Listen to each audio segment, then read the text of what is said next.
Right, Tom, Right. welcome to the show. Thank you. My first guest and first interviewee. Would you prefer wee Tam? Tam's fine. Tam, right. So Tam, welcome to the club obviously. How have you enjoyed it so far and how are you settling in? It's good fun. It's a lot harder than anything else I've ever done before. You come into a pro environment, so players here seem to be a lot quicker than I've ever had to train with. Yeah, but it's all right, settling in okay. What's been the hardest part? The running. Bronco? Went well. For fans that don't know about your game, tell us about yourself, your position, your biggest sort of USP. Yeah, so playing the back row, mostly number 8 from when I was growing up. Happy anywhere in the back row, and played 6 years in Edinburgh with my school, Murky, as you know yourself. And before that, down at Dumfries, where home is. So, nice. And coming into the academy, how's it been working with Bob Christie?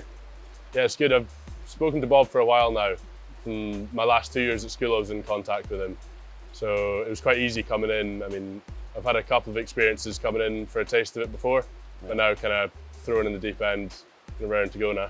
How have you found the other boys? Obviously you've come in with Isaac from school and there's a good few young lads coming in. Yeah, no, it's a good group of them. So Isaac, I've played 5 years rugby with him. Yeah. Alongside, I've been his centre for one game as well. So coming in here, it's When was that? That's cool. Under 15s I played. He was 10, I was 12. You stay out the centres. That was that was the last of it.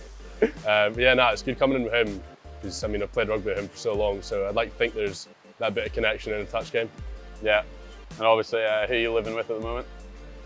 You? Who's looking after you? Am I doing a good job? Still mum, but you're there. How have you found living with me? It's good actually. You're not the worst cook. You tidy the flat. I have to say he's quite easygoing. Like most days will be post-training, I reckon I'll bring you back to the flat, I'll have to cook you dinner or something, and then I'll just sit you down in front of the TV and I've got him into Yellowstone. So it's Sure. a good show. I think I'm probably on about 5 hours a day at Yellowstone. That brings me on to it, you're an iPad kid. No, I don't know if everyone knows what that is, but like when you, as a kid, so you have to watch something when you're eating. Not even as a kid, I do it now. So whenever I'm making food, what do you mean? he has to watch TV. Well, yeah, I otherwise he can't waste eat the food. I want to watch something to make it worth it. Obviously grew up together back home on the farm. How was I as a rugby role model? I'd say both me and you were kind of moulded by our older brother Jack. I mean, the reason we're the position that we are is because our eldest brother Jack, he decided what we would be. Yeah. So you saw Matt as, I'm not sure who he labelled you as, but I got Richie McCaw quite quickly. So it was just a case of going into the garden and beating lumps at each other. You used to be, we were very lazy, I'd say. Not very lazy, but Jack, yeah. as kids, our older brother Jack used to drag us out into the garden. Yeah. And you were obviously, you're 3.5 years younger than me, 5.5 younger than Jack. So you were probably at a disadvantage, but it was definitely prison rules. And you were, I don't know if we can attach like a photo. I've got a great photo of you. We used to pad you up with a scrum cap, shoulder pads, probably shin pads, gum shield, and it'd just be head down. And we used to get a big yoga ball and just run straight at each other's, the Jonah Lomu game. Yeah, I wouldn't be doing that with you now though. You're a bit heavier than me now. Right, but seriously, what was your experience of rugby in Dumfries? And then how did you enjoy the transition up to Murky in Edinburgh and then obviously here?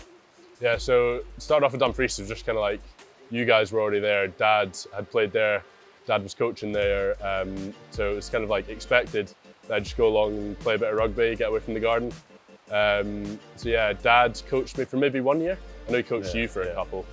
Yeah. And then after Dumfries, you and Jack both went to Murky. So it was kind of like, I knew I was going to go there. And then, yeah, just kind of rugby became a bit more serious when I was there. Yeah. How did you find Dad as a coach? He was absolutely no comment. He was brutal. It used to be if you miss a tackle, you're getting taken off sort of job. So it was pretty savage. A few games ended in tears. Favourite memory at Murky? Best win? Cup wins. Cup wins. Oh, yeah, you've had How many have you a few got? more than me, don't you? Right, obviously, back row here is pretty talented. Who are you most looking forward to learning from? So far, Connor Boyle's been pretty good with me. Yeah. Just kind of little comments in the games, kind of what I can do better. And even Jamie Hodgson in the second row just helped me with lineouts, just kind of analysing clips. So it's quite good having the experience in there right now, and yeah, it's quite easy to learn off them. Anyone you're scared to go up against, or whether it's at Edinburgh or any of the URC teams, or I don't know. not scared? I haven't thought about it. Phil Matt in training, that could be tough. Yeah, Bill Matt is pretty scary, to be fair. Been to Edinburgh a while now with Murky. How much would it mean to represent the club and take the next step in your professional career? Quite a lot. I think obviously living here, pretty much boarding at school, the city means a fair bit to me, and also you've had your debut and I've kind of looked up to you in my career when I was younger, so I think a big part of it is trying to follow after you. I'm happy that's on camera. What? You've been nice to me. It's the nicest always thing you've nice ever to you. said.